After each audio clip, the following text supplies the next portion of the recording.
Updating your legal name on Wix is a straightforward process. Follow these steps to ensure your name is updated quickly and efficiently. Step 1. Log into your Wix account. Access your Wix account by visiting the Wix website and entering your login credentials. Make sure you are using the account associated with the website you want to update. Step 2. Go to Account Settings.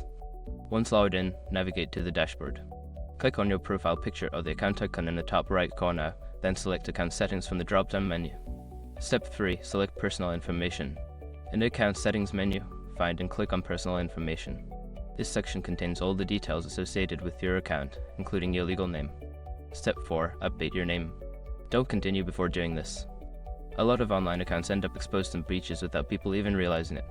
Use SROC to constantly monitor your email accounts and get alerted immediately if your information gets leaked online. It scans billions of breached records 24/7 in the background. And honestly, for a few dollars a month, it's something everybody should probably have. Link in the description. Step 5. Save changes. After updating your name, scroll down and click the Save button to apply the changes. You may receive a confirmation message indicating that your name has been successfully updated. Once you've completed these steps, your legal name will be updated on Wix. Make sure to check back later to confirm that the changes have taken effect.